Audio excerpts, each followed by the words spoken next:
നമസ്കാരം, ന്യൂസ് കാർഡിലേക്ക് സ്വാഗതം. നാവ് പിഴയ്ക്കാത്ത കാലം വരെ ഞാൻ എന്റെ ജോലി ചെയ്യും. കോടതി മുറിയിൽ തന്റെ 88ാം വയസ്സിലും തീ പാറിച്ചിരുന്ന വനിത. 59 വർഷത്തെ കോടതി ജീവിതത്തിൽ പല കേസുകളും വാദിച്ചു. 5 തവണ പബ്ലിക് പ്രോസിക്യൂട്ടറായി, 2 തവണ ഹൈക്കോടതിയിലും എത്തിയ ക്രിമിനൽ കേസുകളിലെ തീ പാറിച്ച അഭിഭാഷക.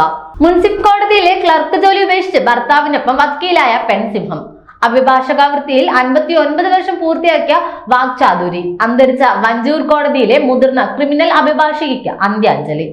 വഞ്ചിയൂർ കോടതിയിലെ മുതിർന്ന ക്രിമിനൽ അഭിഭാഷകയും ദീർഘകാല പബ്ലിക് പ്രോസിക്യൂട്ടറുമായിരുന്ന വള്ളക്കടവ് ചെറിയതുറ സെൽവിൽ ഹൗസിൽ സെലിൻ വിൽഫ്രെഡ് അന്തരിച്ചു. അഭിഭാഷക വൃത്തിയിൽ 59 വർഷം പൂർത്തിയാക്കിയ വാക്ചാതുരിയാണ് ഇന്നലെ മൺമറഞ്ഞത്. നാവ് പിഴയ്ക്കാത്തിടത്തോളം കാലം ജോലി തുടരുമെന്ന് പ്രഖ്യാപിച്ചിരുന്ന അവർ അവസാന കാലം വരെയും ക്രിമിനൽ കേസുകൾ കൈകാര്യം ചെയ്തിരുന്നു.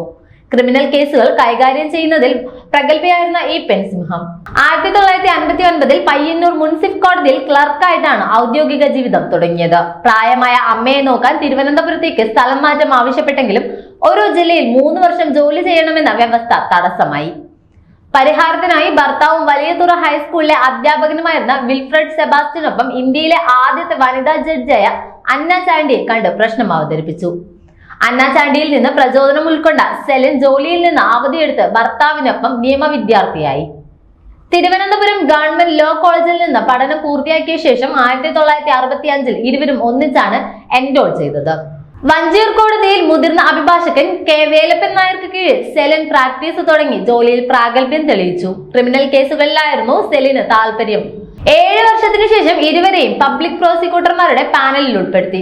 1972 മുതൽ 1987 വരെ 2 സർക്കാരുകൾക്ക് കീഴിൽ 5 തവണ അവർ പബ്ലിക് പ്രോസിക്യൂട്ടറായി, 2 തവണ ഹൈക്കോടതിയിലും ഹാജരായി. 1987 ഡിഫൻസ് വക്കീലായി ക്രിമിനൽ കേസുകളിൽ സെലിൻ പ്രാക്ടീസ് തുടങ്ങിയത്. വർക്കലയിലെ കുഴൽപ്പണം തങ്കമ്മ കേസ്, നിധി കിട്ടുമെന്ന് കരുതി ആൺകുഞ്ഞിനെ കൊന്ന് ലേഹ്യമുണ്ടാക്കി കുഴിച്ചിട്ട പിള്ളതൈലം കേസ് എന്നിവ സെലിൻ വിൽഫ്രെഡിന്റെ ഔദ്യോഗിക ജീവിതത്തിലെ പ്രധാന കേസുകളായിരുന്നു. സെലിന് കീഴിൽ പ്രാക്ടീസ് ചെയ്തവരിൽ മുൻമന്ത്രി ആന്റണി രാജു അടക്കം 200ഓളം പേരുണ്ട്. ഭർത്താവ് വിൽഫ്രെഡ് 26 വർഷം മുൻപ് മരിച്ചു. പരേതനായ Sunil Wilfred, advocate Suresh Wilfred, doctor Sunitha എന്നിവരാണ് മക്കൾ.